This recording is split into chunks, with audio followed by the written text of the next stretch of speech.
ओम नमः शिवाय। आज हम सत्य श्री शिव महापुराण कथासार का शतरुद्र संहिता का चौथा अध्याय चौथा पाठ भगवान शिव का पिपलाद अवतार सुनेंगे। सनत कुमार जी, अब आप महेश्वर के पिपलाद अवतार का वर्णन श्रवण करें। एक समय दैत्यों ने वृत्रासुर की सहायता से इंद्र आदि समस्त देवताओं को पराजित कर दिया। तब उन सभी देवताओं ने तथा देवर्षियों ने ब्रह्मलोक जाकर ब्रह्मा जी से अपना दुख कह सुनाया। ब्रह्मा जी ने सारा रहस्य प्रकट करते हुए कहा कि ये सब त्वष्टा की करतूत है। त्वष्टा ने ही तुम लोग को वध करने के लिए तपस्या द्वारा इस महातेजस्वी वृत्रासुर का उत्पन्न किया। इसके वध का मैं एक उपाय बताता हूँ, सुनो। जो यदि दधीचि नामक तपस्वी महामुनि है, उन्होंने पूर्व काल में शिव जी की आराधना कर वज्र के समान हड्डियों वाला होने का वरदान पाया था। आप लोग उनके पास जाकर अस्थियों के लिए याचना कीजिए, वे अवश्य दे देंगे। फिर उन अस्थियों से वज्र दंड का निर्माण करके तुम निश्चय ही उससे वृत्रासुर को मार डालना। ब्रह्मा जी का ये वचन सुनकर देवगुरु बृहस्पति देवताओं को साथ लेकर दधीचि ऋषि के आश्रम पर पहुँचे और वहाँ इंद्र ने विनम्र होकर दधीचि जी का प्रणाम किया। दधीचि ने देवताओं को अभिप्राय को जान अपनी पत्नी सुवर्चा को आश्रम से अन्यत्र भेज दिया। इंद्र ने कहा, मुने, हम सभी देवता तथा देवर्षि त्वष्टा द्वारा अपमानित होने के कारण आपकी शरण में आए हैं। आप अपनी वज्रमयी अस्थियां हमें प्रदान करें। आपकी अस्थियों से वज्र का निर्माण कर मैं उन देवद्रोहियों का वध करूंगा। दधीचि मुनि ने अपने स्वामी भगवान शिव का ध्यान करके अपना शरीर छोड़ दिया। तदनंतर इंद्र ने शीघ्र ही स्वर्ग से सुरभि गौ का बुलवा कर उसके द्वारा उनके शरीर को चटवाया और उनकी अस्थियों से अस्त्र निर्माण करने के निमित्त विश्वकर्मा को आज्ञा दी।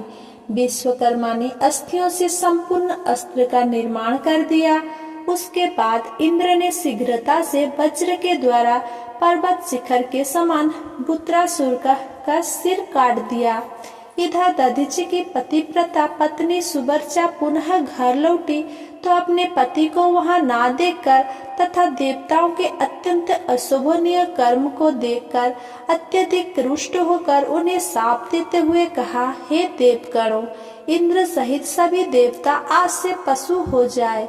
इसके बाद उस पतिव्रता ने अपने पति के लोक में जाने की इच्छा की और पवित्र कष्टों की चिता बनाई।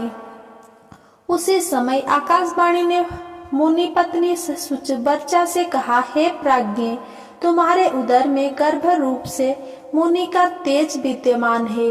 तुम उसे प्रयत्न पूर्वक उत्पन्न करो। सब सगर्भा को सती नहीं होना चाहिए, ऐसी देवी की आज्ञा है, ऐसी वेद की आज्ञा है। तदनंतर उनके उदर से दधीचि के उत्तम तेज से प्रादुर्भूत परम दिव्य शरीर वाला एक पुत्र उत्पन्न हुआ, जो साक्षात रुद्र का अवतार था। तत्पश्चात पति लोक जाने की इच्छा वाली सुवर्चा ने अपने पुत्र से प्रेम पूर्वक कहा, हे तात, तुम बहुत समय तक इस पीपल वृक्ष के समीप रहो। अब मुझे पति लोक जाने के लिए अति प्रसन्नता पूर्वक आज्ञा प्रदान करो। मैं अपने पति के साथ तुझ रुद्र स्वरूप का ध्यान करती रहूंगी। सुवर्चा के गर्भ से पुत्र रूप में पृथ्वी पर शिव जी को अवतारित हुआ जानकर ब्रह्मा, विष्णु तथा देवतागण वहां पहुँचे और बड़ा उत्सव मनाया। ब्रह्मा जी ने पीपल वृक्ष द्वारा संरक्षित दधीचि के उस पुत्र का विधिवत जातक आदि संस्कार करके उसका नाम पिप्पलाद रखा। इस प्रकार ब्रह्मा, विष्णु तथा समस्त देवगण महोत्सव मनाकर अपने अपने स्थानों को चले गए। पिप्पलाद उसी पीपल वृक्ष के नीचे संस्कार रहित की इच्छा से बहुत काल तक तप करते रहे। कुछ समय के बाद पिप्पलाद ने राजा अनरण्य की कन्या प्रज्ञा से विवाह कर लिया। उन मुनि के 10 पुत्र उत्पन्न हुए जो सबके सब पिता के ही समान महात्मा और अतुल तपस्वी थे। इस प्रकार महाप्रभु शंकर की लीलावतार मुनिवर पिप्पलाद ने नाना प्रकार की लीलाएं की। उन कुपालु ने जगत में शनैरचर की पीड़ा को, जिसका निवारण करना सबकी शक्ति के बाहर था, देखकर लोगों को यह वरदान दिया कि जन्म से लेकर 16 वर्ष तक की आयु वाले मनुष्य को तथा शिव भक्तों को शनि पीड़ा नहीं हो सकती। यदि कहीं शनि मेरे वचनों का अनादर करके उन मनुष्य को पीड़ा पहुंचाएगा तो वो निस्संदेह भस्म हो जाएगा। इस प्रकार लीला से मनुष्य रूप धारण करने वाले पिप्पलाद का उत्तम चरित्र तुम्हें सुना दिया। ये संपूर्ण कामनाओं को पूर्ण करने वाला है। इसके अनंतर नंदीश्वर ने विभिन्न अवतारों का वर्णन करते हुए भगवान शिव के द्विजेश्वर अवतार, यतिनाथ एवं हंस अवतार, कृष्ण दर्शन नामक अवतार, अवधूतेश्वर अवतार, भिक्षु बंड्यावतार आदि की कथाओं का वर्णन विशेष रूप में प्रस्तुत किया है। भगवान शिव का सुरेश्वर अवतार। इसके पश्चात नंदीश्वर जी कहते हैं, सनत कुमार जी, अब मैं परमात्मा शिव के सुरेश्वर अवतार का वर्णन करता हूँ। उपमन्यु व्याघ्रपाद मुनि के पुत्र थे। उन्होंने पूर्व जन्म में ही सिद्धि प्राप्त कर ली थी और वर्तमान जन्म में मुनि कुमार के रूप में प्रकट हुए थे। वे अपनी दरिद्रता के कारण शैशवावस्था में ही माता के साथ मामा के घर में रहते थे। एक दिन उन्हें बहुत कम दूध पीने को मिला। वे अपनी माता से बार बार दूध मांगने लगे। उनकी तपस्विनी माता ने कुछ बीजों को सिल्क पर पीसकर और उन्हें पानी में घोलकर कृत्रिम दूध बेटे को पीने को दिया। उस नकली दूध को पीकर बालक उपमन्यु बोले, ये तो दूध नहीं है। इतना कहकर वे फिर रोने लगे। माता ने कहा, बेटा, हम लोग वन में निवास करते हैं, हमें यहाँ दूध कहाँ से मिल सकता है। भगवान शिव की कृपा के बिना किसी को दूध नहीं मिलता। माता की यह बात सुनकर उपमन्यु ने भगवान शिव की आराधना करने का निश्चय किया। वो तपस्या के लिए हिमालय पर्वत पर गए।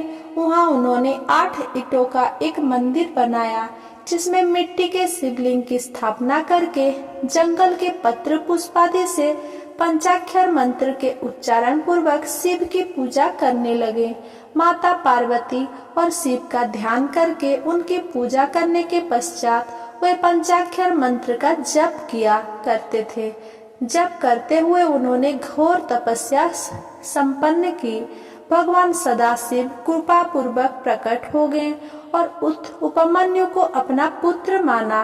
उनका मस्तक सुनकर कहा, पश्च, मैं तुम्हारा पिता और ये पार्वती देवी तुम्हारी माता है।